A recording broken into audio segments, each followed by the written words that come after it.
नौजवान लड़की ने जब मस्जिद में तालिब इल्म के साथ रात गुजारी।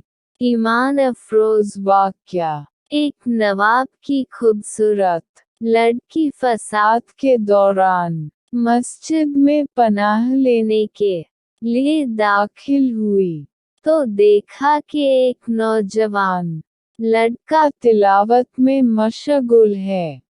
बगैर कोई आहट किए लड़की थोड़ी देर खड़ी देखती रही, फिर नौजवान के करीब चली गई।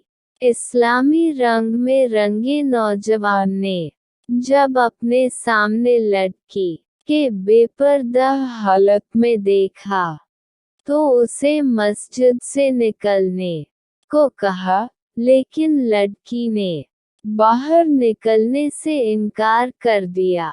नौजवान लड़के ने गुस्सा, मिन्नत, समाजत हर तरीका अपनाया, लेकिन लड़की ने बाहर जाने से साफ इनकार कर दिया और अल्लाह का वास्ता देकर कहने लगी, मुझे बाहर न निकालो, मेरी इज्जत को खतरा है, इसीलिए मुझे आज रात यही मस्जिद में गुजारने दिया जाए। नौजवान लड़के ने कहा, एक शर्त पर तुम मस्जिद में ठहर सकती हो कि एक कोने में पूरी रात खामोश बैठी रहोगी और किसी भी हाल में मुझसे बात न करोगी। लड़की चुपचाप जाकर एक कोने में बैठ गई।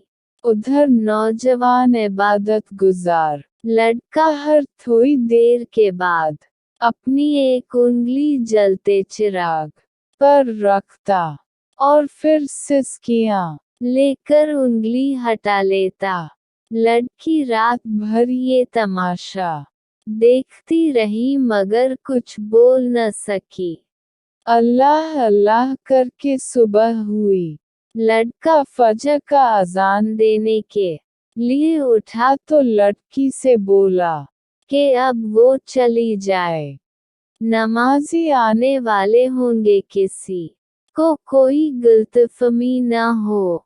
जायलकी ने कहा, ठीक है, मैं जा रही हूँ, मगर मुझे एक बात बताएं कि रात भर हर थोड़ी देर के बाद आप अपनी उंगली जलते चिराग पर क्यों रखते थे?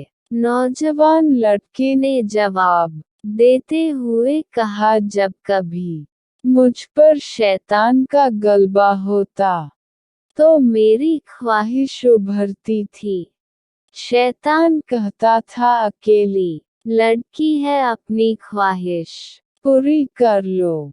मगर मैं जब अपने अंजाम यानी दोज़ख की आग को याद करता था, तो मैं अपनी उंगली चिराग पर रखकर ये चेक करता था कि क्या मैं दोज़ख का आग सह पाऊंगा। मगर जल्द ही मुझे एहसास हो जाता था कि ये चिराग की आग पर एक छोटी सी उंगली मैं बर्दाश्त नहीं कर सकता था, तो कल क़यामत के रोज़ मेरा जिस्म जहन्नम का आग कैसे बर्दाश्त करता। लड़की चली गई। वक्त गुजरता गया। उस नवाबजादी के लिए अमीर से अमीर घराने के रिश्ते आते रहे, मगर वो हर रिश्ता ठुकराती रही। लड़की के वालिदैन बहुत परेशान थे कि आखिर माजरा क्या है।